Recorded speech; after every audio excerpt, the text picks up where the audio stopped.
Good evening, everyone. Gunneroo here, previewing the away game for Arsenal against Sheffield United, Tuesday morning at 6 a.m. So, firstly, I would like to talk about what's frustrated me a lot after this international break is our game, Arsenal's game, getting rescheduled to Tuesday morning from Saturday. I actually can't believe it. This has happened countless amounts of time, and on Arsenal.com, there was an article that said another 12 games have been rescheduled. It's just absolutely ridiculous, especially given these rescheduled games are rescheduled on a Tuesday, let's say, and we've got a Europa League game Friday morning, like Australian time. Yeah, it's an absolute joke, and it frustrates the hell out of me. Same as the United game, it got rescheduled, and every single Arsenal game I seem to be watching this season have always been Sunday night, Monday morning, Tuesday morning. Can't cop a Saturday night break, so it's really frustrating. But in terms of this week in particular, I think it's good because our players came back from international, or the ones that were at international duty came back 2 days ago. So it gave them a bit of time to integrate into the squad, get to see the boys again, and get back into the swing of it. And it gives them a bit of a break, I guess, before a tough away game against Sheffield United. So let's moving on to Sheffield United. I'll talk about the opposition team first. I like to do that in my previews. So we'll look at their form in particular. I'll just give you a rundown. So they've been pretty good this season. They're sitting 15th on the table at the moment, and been super impressed with them. To be honest, I thought they were going to get relegated, but they've been a combative, strong team, and they've had some notable performances, especially against Chelsea away, where they drew 2-2, and then even though they lost at home to Liverpool, that game, I tell you, they played really, really well. And if it wasn't for their goalkeeper, they could have got something out of that game. So going to Sheffield on a Tuesday night, their crowd's going to be super G'd for the game. It's going to be tough, and we're going to be on. So moving on, we'll get back into it. So I'll go with my starting prediction, or my starting 11 that I would choose. Not what Emery would choose. I'll do what I would choose first, and then I'll go sort of into what an Emery would choose. So I'll give the both perspective. We obviously know what Emery, well, we don't really know what Emery will choose, but we know certain players he likes. So going into my team, first name on the team sheet, or one of the first names on the team sheet, is Bernd Leno. Given that I haven't really given much opinion about him, obviously because this is a new channel, I think he's had a really, really decent start at Arsenal. I think it's taken him a bit of time to integrate into the Premier League. But in terms of quality of goalkeeping, he used to be prone to a lot of errors, but he's starting to get those out of his game, and he's starting to make some really, really good saves. And it doesn't help having such a shit defense in front of him. So I think we need to give him more credit than we actually do. I think he's flown under the radar, but I've been super impressed with Leno, and I think he'll be a top quality goalkeeper. I really, really do, if not already. So that'll be Leno. And right back position, it'll be Callum Chambers. I know a lot of people would start Bellerin for many reasons, obviously, just for the sake of starting Bellerin. He's back in training, whatever. But I think it's too much of a risk, given that he's had 2 long-term injuries. I don't feel the need we even need to play him in this game. Chambers has been ridiculously good this season, and he's super impressed me.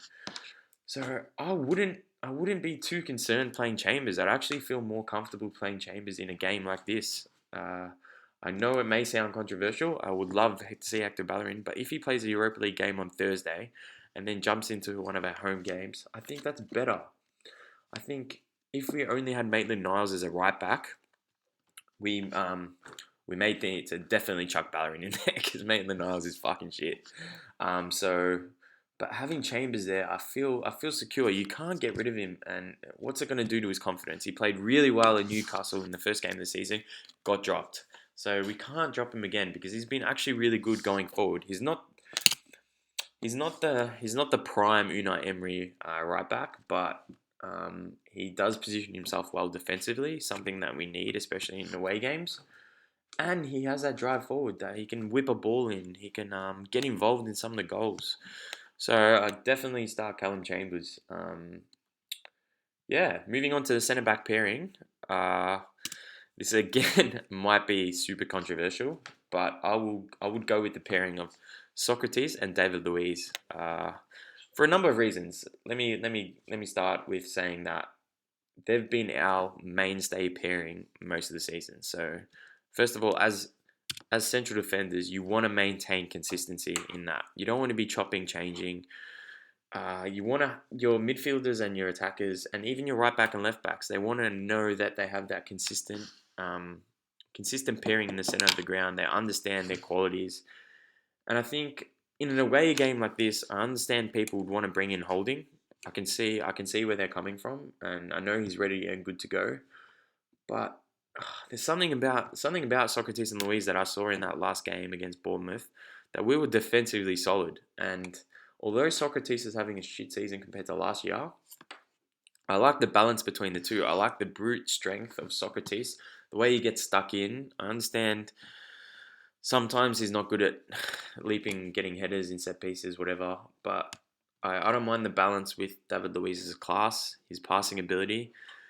And I think I just don't want to break that partnership in an away game, especially given that Holding hasn't played with Luiz before. I wouldn't chuck him in there. I think it'd be too much of a risk. Plus, I want to have people fighting for their position. I don't want Holding just thinking just walk straight into this team. Plus Socrates is going soon anyway, so might as well get the fucking most out of him. So I definitely would much prefer sticking with the Socrates Luiz pairing, just because I feel it's more comfortable, um, and it may be too much of a risk to chuck Holding in there for a game like this, especially against physical, strong attackers.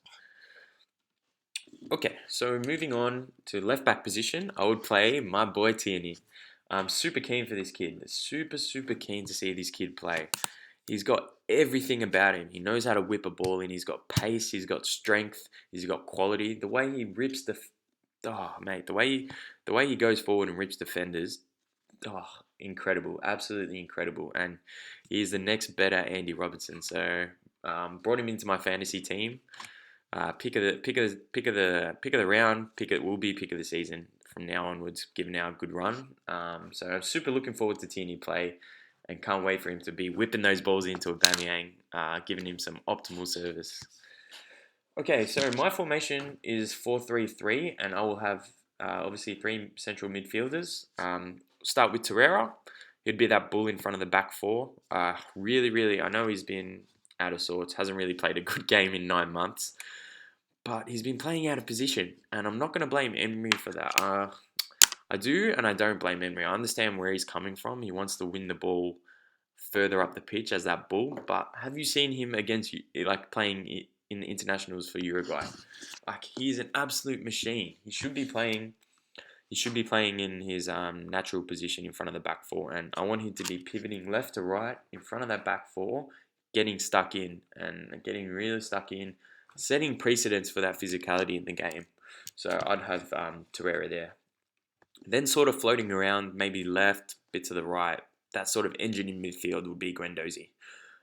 He'll be also that creative spark as well. And he's been our most consistent midfielder this season. And I love Guendouzi. I've loved him ever since he's come to the club. So super keen that he's actually getting noticed. And I don't want this hype to get to his head, because once it gets to his head, I just want him to keep doing his own thing, staying under the radar. Let other people take the hype. Let Tierney take the hype. You know what I mean? Just keep doing your own thing, working hard, and yeah, absolute quality player. I don't even have words to describe him. So he'd be with Torreira there, and then the last of the midfielders would be Joe Willock, my boy. So what I see in Willock is I see another Ramsey. He's not another Ramsey in terms of, oh yeah, we're going to name him Ramsey, we're going to give him that hype. He's his own Willock in his way, but the way he moves from box to box, the way he bursts through that lines, he's got strength, he's got pace, he's got the ability to get stuck in, so like the spider, get that tackle in. But then the thing I love about Joe Willock is he actually scores goals. He's got that goal scoring ability that a Guendouzi, let's say, doesn't have. You know what I mean? And I don't understand why he was dropped out of the team for that Tottenham game. He's been what was the quote that he said, that when he was 3 years old he wanted to play for Arsenal?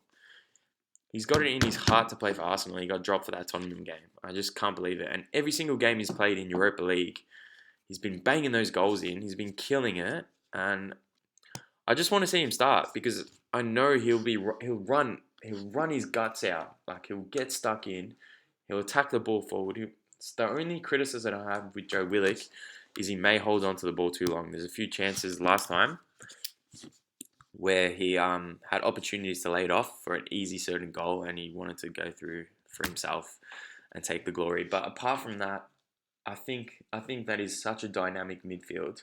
You've got the bull and tenacity of Torreira. You've got the creativity and the engine, the tank, the brute, the sort of the quality and the aura about Guendouzi, and then you've got that box to box sort of get stuck in, still quality, pace, strength of Willock. So I think those three will work hard in an away game. They will rip them to pieces, and there will be no passengers in that midfield. So I would love to see those three play together. Yeah, it's doesn't matter. Anyways, so in terms of the front three, this is pretty predictable, I guess. Nicola Pepe on the right, my boy. I hate people that are writing him off already. Like he's actually had a really good season. His final ball has been obviously shit, but that comes with adjusting into lifestyle. You need to give him time. I feel like everyone's saying give him time, but he's actually done some good things. He can rip a defender any day of the week. I've been watching a lot of his skill videos this week on YouTube, just geeing myself up, and mate, some of the skills this guy has, unbelievable. And once he bangs a goal in from open play, the competition better watch out because yeah, he's a real talent, and I have full faith in him. And he's had a lot better seasons than a lot of people like Son and all that have come to the Premier League, even Sigurdsson, like all those players. So I just think that money tag and the sort of the craziness of Arsenal supporters has sort of stuffed him up a little bit. But I think this is his time to get a goal. Moving on to the left, it's 50-50, but I'd probably go with Saka. I think he deserves it. The thing I like about this kid is he's got that tenacity. He's got that hip strength. He can get past the player. And the fact that he debuted against Man United away and absolutely tore Ashley Young a new one just shows that this kid, he'll be able to do it at Sheffield United against those tough players. He's got probably 60 minutes in him.